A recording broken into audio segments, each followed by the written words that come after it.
Notre invité du jour, c'est le ministre de l'Environnement, de la Pêche et du Développement durable, Mahamat Ahmad Lazina, qui est le ministre de l'Environnement. Bonjour d'abord et bienvenue sur ce plateau, monsieur le ministre. Bonjour, c'est moi qui vous remercie. Qui est le ministre de l'Environnement? Oui. Pardon? Présentez-vous, qui est le ministre de l'Environnement? Bon, le ministre de l'Environnement, de la Pêche et du Développement durable du Tchad, c'est Mahamat Ahmad Lazina. Dites-nous. Oui. Allez-y, allez jusqu'au bout. Vous allez nous parler en fait des différents projets de votre ministère. D'accord. Merci beaucoup, merci pour cette opportunité. Avant de répondre à votre question, je profite de cette caméra pour présenter d'abord et dire bonne fête à toutes et tous les Tchadiens. Au ministère de l'Environnement, de la Pêche et du Développement durable, dont j'ai la charge depuis 15 mois, nous avons fait beaucoup de choses. Et si je vous parle seulement des réalisations, sans me jeter des fleurs, nous allons passer le reste de la journée ici à Lorma. Dès ma prise de fonction, je fais un appel à tous les techniciens chevronnés de mon département qui ont passé des années et des années dans ces départements, et aussi de quelques personnalités politiques, des hommes de médias, des hommes politiques, des leaders d'opinion, pour me faire un diagnostic total sur la gouvernance environnementale. C'était au mois de juillet 2021. Et lors de ces assises, je les ai demandé, le ministère de l'Environnement, c'est comme un corps, et j'ai trouvé un corps malade.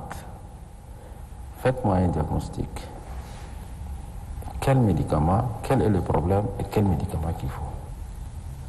Ce qu'ils ont fait, et je les remercie au passage, ils ont fait un excellent travail. Assorti de ces assises avec de TEDR, des termes de référence, qui vont nous conduire dans le mois à venir aux États généraux de l'environnement. Et qui nous ont permis aussi de refonder même les ministères.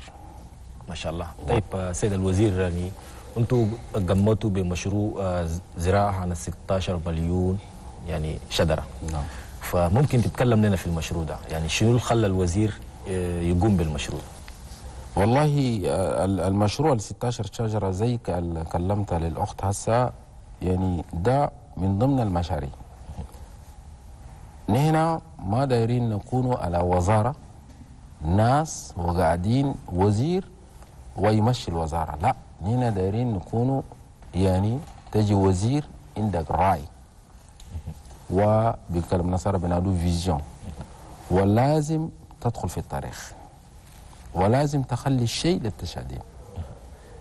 ما وزير يشيل راتبه نهايه الشهر ويجيب له بارافير ويوقي وده ودك ده ودك وخلاص، لا. فلا هنا عندنا راعي.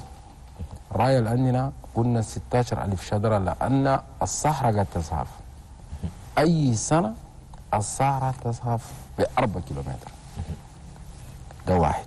اثنين، الجفاف قد بيزيد.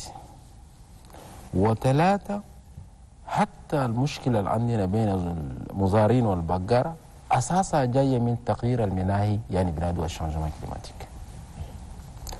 الناس قد تزهف، بس زمان الناس ممكن تجي وادي فيرا انت خلاص ببقرك بقنمك بجمالك. جو آتية بقت يعني وسط هنا كله بهيمة للبلد. من آتية ناس وصلوا إلى حجر لميس، ووصلوا لشاربة قرمي، ووصلوا لمايو كيبي، ووصلوا هسه لللاجون، وهسه بدخلوا لحد سنترافريك. مشكلة شنو؟ مشكلة الجفاف. نادم ما يلقى شيء لبهيمته. ونهنا كمان المزارين، الناس المزارين ذاتهم ما يقدروا يستفيدوا من البيئة لو ما فيها أشجار. وده شيء يعني واضح لأي واحد. اليوم ما في بلد عند أشجار الماء ما يصب. تمشي عن قمدرة ده الماء أي ما يصب، ما لا عشان فيها أشجار. مكان شجر ما فيه الماء ما بيجي. المماجة بهيمتك ما بتاكل، المماجة ما تقدر تزرع شيء بكفاية المناتو اوتو سيفيسانس اليمنتير ما بتلقى. لذا أنا قلت التشادين هم كم؟ 16 مليون. قلت التشادين ما في الرجل في العالم يضرب فوق مثل زي التشادي في الإكرام، في الضيافة، في المرجلية، في الشجاعة. نين التشادين دخلنا في التاريخ. كيف نحن بس بلدنا نخلو تشادي بس في السنة قبل تقول له شدراي واحد بس أمشي تاريبا، ده ما بخوف التشادي. وكان أنينا 16 مليون ده أي واحد بيترب شجراء واحد بس في السنة اللي بيترب ده عندنا 16 مليون شجرة. زول اللي عنده إيالة صغار 4-5 يمكن يشيل 5 شجراء يتربها. واحد هناهو واحد الأربعة لإيالة. أنينا قلنا لك تربة حتى لو في خشم ضربك تربة. Monsieur le ministre, on va rester un peu dans ce contexte. Vous avez dit le projet c'est 16 millions d'arbres. Ouais. Ce qui veut dire un Tchadien, un arbre, Oui. on va dire. Est-ce que ce n'est pas trop osé? Non. Moi, je suis un homme de vision. Oui. Moi, je suis un homme politique. Et quand on est à la tête d'un département ministériel, je n'ai jamais voulu être un ministre qui gère les affaires courantes. Et je ne le ferai pas. J'ai des techniciens qui sont là, qui ont passé 20 ans, 30 ans dans les départements. Ils peuvent diriger les ministères. Mais si je suis aujourd'hui à leur tête, parce que je dois avoir et je devrais avoir une vision sur la politique environnementale. Et en même temps, traduire aussi les programmes politiques du gouvernement en ce qui concerne l'environnement. Quel est l'objectif recherché? L'objectif recherché, c'est de contrecarrer d'abord, faire stopper l'avancée du désert. Un. Oui. De deux, trouver des solutions. Des solutions que vous n'allez pas peut-être croire, mais vous me donnerez raison dans peut-être les années à venir. Trouver une solution au problème de l'énergie. C'est lié avec l'environnement. Trouver une solution aux conflits agriculteurs-éleveurs qui sont aujourd'hui ces conflits devenus un phénomène récurrent et qui fait que chaque jour que Dieu fait ou chaque semaine que Dieu fait, en dehors des Tchadiens, des familles tchadiennes. Et donc, c'est lié aussi au changement climatique. Oui. Répondre aux aléas du changement climatique, mais aussi protéger le monde. Vous allez me poser la question, comment nous allons protéger le monde?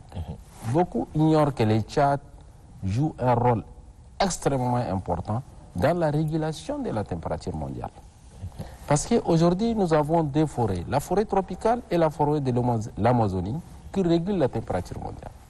Et je l'ai toujours dit, si les citoyens lambda qui se trouvent en France, aux États-Unis, au Canada, en Chine ou ailleurs, et qui a une température décente, c'est grâce au Tchad. Parce que nous sommes les remparts des forêts tropicales. Et la forêt tropicale, avec ses tourbières, elle contribue largement à réguler la température mondiale. Et nous sommes la porte d'entrée parce que le désert avance à partir du Tchad.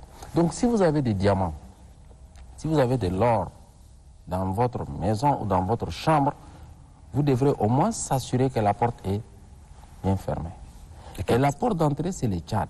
Et quand vous me voyez, parfois je prends l'avion, je vais dans des conférences internationales, je ne suis pas là pour commander. Le gouvernement tchadien n'a jamais commandé. Et moi, je ne vais pas le faire. Pas sous mon leadership. Mais je dis, payez-nous pour ce que nous subissons pour vous. Ce que nous faisons pour vous, payez-nous. Donc, c'est cette question de payer pour nous, c'est ça qui nous préoccupe. À chaque fois, je l'ai dit, excusez-moi, à chaque fois, je l'ai dit et je le répète.